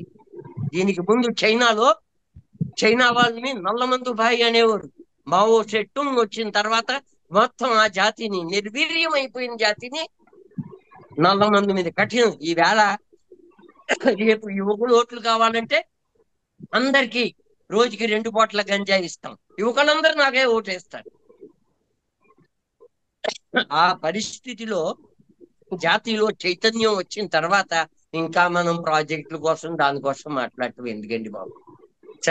చౌక రేటుకి సారా ఎప్పుడు ఇస్తావు అంతే, అదొకటే కావాలి తెలుగు జాతి. ఆవేశంగా మాట్లాడి ఉంటే క్షమించాలి. లేకపోతే 2014లో అయిపోయింది, ఇవాళ 24 10 సంవత్సరాల వరకు జీవనాడి అయినటువంటి ప్రాజెక్ట్ కి అతి గతి లేదా. దానికి జగన్ కారణం అవ్వచ్చు, దానికి చంద్రబాబు నాయుడు గారి కారణం అవ్వచ్చు. ఏది ఏమైనా మనం దాన్ని నెత్తింది సిడబ్ల్యూసి డిజైన్స్ ని పక్కన పెట్టేస్తావా, బాదరాగా డయాఫ్రామ్ వాళ్ళు కట్టేస్తావా? ఏంటంత కంగారు? కడతాం, ఇంకా నెమ్మదిగా కడతాం, కానీ స్ట్రాంగ్ గా. ఎందుకంటే రేపు కట్టిన తర్వాత దానికి ఏమన్నైతే రాజమండ్రి లాంటి పట్టణం తుడిచిపెట్టుకుపోద్ది. 15-20 లక్షల జనాభా ఉన్న రాజమండ్రి పట్టణం తుడిచిపెట్టుకుపోద్ది. ఆ ప్రాజెక్ట్ ఏమన్నా చిన్న ప్రాజెక్టా, మామూలు ప్రాజెక్టులా? 960 మెగావాట్ల విద్యుత్ ని ఉత్పత్తి చేస్తారు. 24 లక్షల ఎకరాలు కృష్ణా డెల్టాలో, 8 లక్షల తూర్పు ఈ గోదావరి జిల్లాల్లో, 8 లక్షల రూపాయలు ఉత్తరాంధ్రలో సస్య శ్యామలం చేసేసేటటువంటి దాని మీద దృష్టి పెట్టకుండా రైల్వే జోన్ అంటే విశాఖపట్నం మినహాయించి మీకు ఈ పిల్లకి ఇస్తామా? ఏంటి మన అందరితో ఇంత నిర్వీర్యమైన జాతి కింద అయిపోయావా? ఒకప్పుడు భారతదేశానికి దిశానిర్దేశం చేసినటువంటి తెలుగు జాతి ఎన్టీ రామారావుతోనే తెలుగు జాతి పేరు తెలిసింది. మరి పొట్టి శ్రీరాములు పోయారా? సైమన్ కమిషన్ ఎదిరించిన ప్రకాశం పోయారా? వాళ్ళు తెలుగు. ఆ రోజు దక్షిణ భారతదేశం మొత్తం మెడ్రాస్ స్టేట్ కాబట్టి మెడ్రాసీలు అనేవారు. ఈవేళ నిన్నటి వరకు మన తెలంగాణ హైదరాబాద్ లో ఉండే వాళ్ళని ఆంధ్రులు అనేవారు. ఈవేళ అంటం లేదు, ఎందుకంటే ఆ రోజు వాళ్ళు ఆంధ్రప్రదేశ్ లో ఉన్నారు, ఈవేళ లేదు. ఏ రకంగా రాజకీయాలు చాలా మాట్లాడుకోవచ్చు. పోలవరం మీద చిత్తశుద్ధితో ఆ ఎత్తుకే గనక పూర్తి చేస్తే ఇంటెంట చంద్రబాబు నాయుడు గారి ఫోటో పెట్టుకుంటారు జనం. మాకు ఆయన మీద ఏం ద్వేషం లేదు, ఆయన మా కులంగడు కాదు, నేను ఆయన్ని చూడలేదు. కానీ చేస్తే ఈ తెలుగు జాతికి ఆయన చేసిన మహోపకారం అయిపోద్ది, సస్యశ్యామలం అయిపోద్ది. ఇంత 200 టీఎంసీల నీటి నిల్వలు మన దగ్గర ఉంటే మొత్తం దేశాన్ని వదిలేస్తుంది ఆంధ్రప్రదేశ్. కాబట్టి పోలవరం ప్రాజెక్టు మీద చిత్తశుద్ధితో పూర్తి దృష్టిని పెట్టి అనుకున్న హైట్ కి దాన్ని పూర్తి చేస్తే నిస్సందేహంగా ఇంటింట సర్ ఆర్థర్ కాటన్ లాగా చంద్రబాబు నాయుడు ఫోటో పెట్టుకుంటాడు. లేదు అని అంటే చరిత్రలో మనం చరిత్రహీనులుగానే మిగిలిపోతాం. ఈ పోలవరం ద్వారా మీకు పట్టిసీమ ద్వారా చంద్రబాబు గారు చేశారు కదా, కానీ ఆ పట్టిసీమ మీద విమర్శలు వచ్చాయి. దాన్ని మీరు ఎలా సార్? అది జస్ట్ ట్రయల్ వర్కే జరిగింది సార్. మా దాకా నీళ్ళు వస్తే గానీ మా బాధ ఏంటో, మా ఆక్రోషం ఏదో వెళ్ళగక్కుతాం. ఎందుకంటే మాకు వచ్చింది ఇంత దాకా లేదు. అక్కడ కృష్ణానదికి మిగిల్చుకొని ఇక్కడ మిగిలిస్తేనే కదా అక్కడికి వెళ్ళేది. దాని నుండి వచ్చింది అయితే ఇంత దాకా మాకు బెనిఫిట్స్ అయితే మేము చూడలేదు. భవిష్యత్తులో ఏమన్నా వస్తాయేమో చూడాలి. అంటే 1400 కోట్లు ఖర్చు పెట్టారు. ఇంతవరకు అది జరిగే 6-7 ఏళ్ళు అయిపోయింది. ఇంతవరకు దాని ప్రయోజనాలు అంటే అవి ఇక్కడ మేము మిగిల్చుకోగలిగితే సార్, ఆ నీళ్ళు అక్కడికి రావడం, ఇక్కడ ఈ నీళ్ళని మేము వాడుకోగలిగితే కదా సార్. మాకు ఇక్కడ ఏ ప్రాజెక్ట్స్ లేవు సార్ నీళ్లు నింపుకోవడానికి. గుండ్రేవులో పూర్తి అవ్వాలి, వేదవతి పూర్తి అవ్వాలి. ఇవి పూర్తి అవుతేనే మాకు ఏ వాటర్ నాచుడ్ వాటర్ ఉన్నాయో అవి మేము ఉంచుకోగలుగుతాం. ఇవి మేము ఉంచుకోగలిగితేనే కదా అక్కడ మాకు ఉపయోగపడేవి. మాకు ఇంకా ఇక్కడ ఈవెన్ కనీసం మినిమం ఏవైతే ఏమంటారు చెరువులు నించుకోవడానికి అవకాశం లేదు. ముందు మా చిన్న చిన్న చెరువులన్నా నిండితే ఇక్కడ మేము ఆ వచ్చిన వాటర్ ని ఏదన్నా వాడుకోవడానికి అవకాశం ఉంటది. పట్టిసీమ ఒకటే కంప్లీట్ అయితే కాదు, ఇక్కడ ఉన్న వాటర్ స్టోరేజ్ కెపాసిటీ కూడా పెంచాల్సిన అవసరం చాలా ఉంది. చాలా ప్రాజెక్ట్స్ ఇక్కడ మాకు పెండింగ్ లో ఉండిపోయినా ఏ ప్రాజెక్టులు లేవు. ఇక్కడ పెద్ద ప్రాజెక్టులకు మాత్రమే చూస్తున్నాం, చిన్న చిన్న ప్రాజెక్ట్స్ అసలు పట్టించుకోవట్లేదు. పోలవరంతో పాటు ఇక్కడ ఉన్న ప్రాజెక్టులు కూడా సక్సెస్ అయితే తప్ప ఆ పట్టిసీమ ద్వారా వచ్చిన ఇక్కడికి అంటే ఏదైతే కృష్ణా డెల్టాకు వాటర్ వస్తుంది, ఆ కృష్ణా డెల్టాకు వాటర్ పోకుండా పైన ఉన్న నీటిని మేము రాయలసీమ ప్రజలు వాడుకోవడానికి అవకాశం ఉంటుంది. సో ఇప్పుడు దాకా ట్రయల్ వర్క్ అయినా కానీ మాకైతే ఇంత దాకా దాని వాటర్ అయితే మేము అందుబాటులో తీసుకోలేదు, వాడలేదు. కాబట్టి దాని మీద పూర్తి స్థాయిలో కూడా ఏం చెప్పలేకపోతున్నాం. నేను వార్తలు రాశా, కృష్ణా జిల్లాలో ఎంత దొంగతనంగా ఇల్లీగల్ గా చెరువులు తవ్వుతున్నారు అనుకుంటే చాలా అభిమానించేవాడు. ఏది మట్టి తవ్వుకొని వాడు పూడికల కోసం మట్టి తవ్వుకుంటారు, ఏదో చెరువు వచ్చింది కదా అనుకుంటాం. కొన్ని చోట్ల స్థలాలు రేటు పెరిగినప్పుడు అదే చెరువుల్ని పూడుస్తున్నారు. మళ్ళీ ఆ చెరువు మీద శ్మశానాలను కూడా పూడుస్తున్నారు. అది దౌర్భాగ్యం. మాకు మా రాయలసీమకు చాలా సముద్రాలు ఉన్నాయి సార్. ఆ రాయలు కట్టిన సముద్రాలు ఉన్నాయి, చెరువుల్ని సముద్రాలు అనుకున్నాం మేము. కానీ ఆ సముద్రాలని కబ్జాకు గురైపోయి కనీసం బీడు భూమి కూడా మిగలలేదు. ఆ కబ్జాలున్న నిజం చెప్పాలంటే కబ్జాలున్న చెరువుల మీదే కానీ ఒక పెద్ద సర్వే చేస్తే రాష్ట్రంలో అత్యధికంగా రాయలసీమలో ఉన్న చెరువులన్నీ బయటకు వస్తాయేమో. రాజకీయ నాయకులు చాలా మంది మళ్ళీ దోషులుగా తీసుకురావాల్సి వస్తుందేమో మనం. ఎందుకంటే ఈ చెరువులన్నీ కబ్జా చేసింది రాజకీయ నాయకులే, పార్టీలకు అతీతంగా కబ్జా చేసేస్తున్నారు చెరువుల్ని. ఆంధ్రప్రదేశ్ కి జీవనాడైన పోలవరం ప్రాజెక్టు మీద ఈరోజు వట్టలు కృష్ణకుమార్ గారు, జైన్ గారు, శ్రీనివాసరావు గారు, తర్వాత ప్రభాకర్ నాయుడు గారు, హేమలత గారు చాలా నిర్మాణాత్మకమైన సూచనలు చెప్పారు. ప్రభుత్వాలు రెండు తప్పిదాలు చేసాయి, వాస్తవాలని మభ్యపెట్టి తమ రాజకీయ ప్రయోజనాల కోసమే పోలవరణాన్ని ముందుకు తీసుకెళ్తున్నాయి. అట్లా కాకుండా ప్రజల ప్రయోజనాలని, ప్రజల అవసరాలని, రైతుల సమస్యల్ని దృష్టిలో పెట్టుకుని దీన్ని ముందుకు తీసుకెళ్ళవలసిన బాధ్యత ఉంటే బాగుంటుంది. అట్లాగా పోలవరాన్ని ఆ చిత్తశుద్ధితో కంప్లీట్ చేస్తే చంద్రబాబు నాయుడు గారు సర్ ఆర్థర్ కాటన్లా మిగిలిపోతారు, లేకపోతే ఒక చరిత్రహీనుడిగా మిగిలిపోతారు అని ఈరోజు వక్తలు చెప్పడం జరిగింది. చాలా నిర్మాణాత్మకంగా చాలా సహేతుకమైన అంశాలతో వక్తలు మంచి ప్రసంగాలు చేశారు. ముఖ్యంగా ప్రాజెక్టు కంప్లీషన్ విషయాల్లోని ఓన్లీ 34% అయితే 72% అయినట్టుగా ప్రజల్ని మభ్యపెట్టి వాస్తవాలను తప్పుల లెక్కలతో ప్రజల్ని మభ్యపెట్టి ప్రయత్నం జరగడం శోచనీయం. దీని సంబంధించి సాంకేతిక అంశాలను మరిన్ని క్రోడీకరించి మరొక చర్చతో మళ్ళీ మనం ముందుకు వద్దాం. ఇప్పటి వరకు పాల్గొన్న వక్తలందరికీ మరోసారి ధన్యవాదాలు తెలుపుతూ సెలవు.